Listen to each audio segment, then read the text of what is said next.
എൻ്റെ കർത്താവിൻ്റെ ഉന്നതമായ നാമത്തിൽ, സഭയുടെ അധികാരത്തിൽ, കുരിശിൻ്റെ അടയാളത്തിൽ, ദൈവത്തിൻ്റെ ശക്തിയാൽ ഞാൻ നിങ്ങളുടെ വീടിനെയും നീ ഇരിക്കുന്ന ഇടങ്ങളെയും നീ വർക്ക് ചെയ്യുന്ന ഇടങ്ങളെയും കർത്താവിൻ്റെ നാമത്തിൽ ആശീർവദിക്കുന്നു.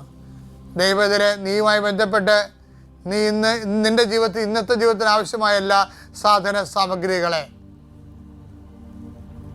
അത് ഫയലാകാം, പേപ്പറാകാം, വേറെ എന്ത് സംഭവമായ അത് കയ്യിലെടുത്തുകൊണ്ട് ആശീർവാദം മേടിക്കും. മക്കളെ, കർത്താവെ, കന്നുകാലി വളർത്തി ജീവിക്കുന്നവരുണ്ട്, കടകമ്പോളങ്ങൾ ചെയ്ത് ജീവിക്കുന്നവരുണ്ട്, വീട്ടിപ്പാളം നടത്തി ജീവിക്കുന്നവരുണ്ട്, ഓരോരോ ചെറിയ ബിസിനസ് നടത്തിയിട്ട് ബേക്കറി നടത്തി ജീവിക്കുന്നവരുണ്ട്, ചെറുകിട വ്യവസായങ്ങൾ.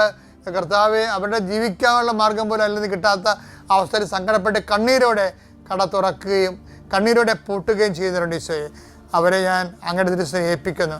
അവർക്ക് അതുകൊണ്ട് ജീവിക്കാൻ പറ്റത്തില്ലെങ്കിൽ ദൈവമേ, അവർക്ക് ജീവിക്കാൻ പറ്റുന്ന ഒരു ഇടം, ഒരു സ്ഥലം, ഒരു സംരംഭം അവർ കാണിച്ചു കൊടുക്കാൻ പരിശുദ്ധമ്മ കനാര കല്യാണത്തിൽ ചെന്നിട്ട് അവർക്ക് വീഞ്ഞില്ലെന്ന് പറഞ്ഞുകൊണ്ട് കർത്താവിന് ആ വിഷയത്തിലേക്ക് കൊണ്ടുവന്ന പരിശുദ്ധമ്മ, അധികാരമുള്ള അമ്മ, നിന്നെ അനുഗ്രഹിക്കുകയും നിനക്ക് ജീവിക്കാൻ, നിനക്ക് മക്കൾക്ക് ജീവിക്കാൻ പുതിയൊരിടം നൽകുകയും ചെയ്യട്ടെ. കേസകപ്പെട്ടിരിക്കുന്നവരെ, കള്ളക്കേസകപ്പെട്ടിരിക്കുന്നവരെ, അതുപോലെ തന്നെ വാക്ക് തർക്കങ്ങളിൽ പെട്ടിരിക്കുന്നവരെ, അതുപോലെ ഭീഷണിക്ക് പെട്ടിരിക്കുന്നവരെ, അതുപോലെ അതിർത്തി തർക്കങ്ങളുള്ളവരെ, അതുപോലെ കേസ് കടലിൽ അനുകൂലമായി വിധിക്ക് വേണ്ടി പ്രാർത്ഥിക്കുന്നവരെ, ഇങ്ങനെ ഓരോരോ കാര്യങ്ങൾക്ക് വേണ്ടി, അതുപോലെ പരീക്ഷയുടെ റീടെസ്റ്റിന് കൊടുത്തിരിക്കുന്നവരെ, അതുപോലെ തന്നെ ഓരോ വിഷയങ്ങൾക്ക് വേണ്ടി അനുകൂലമായ തീരുമാനങ്ങൾക്ക് വേണ്ടി കാത്തിരിക്കുന്നവരെ, അവരെ കർത്താവിൻ്റെ തിരുസന്നിധിയിൽ സമർപ്പിച്ച് പ്രാർത്ഥിക്കുന്നു.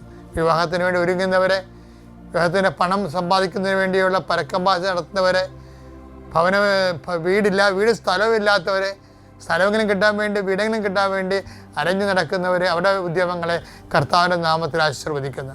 Lord, infuse us with the power and grace.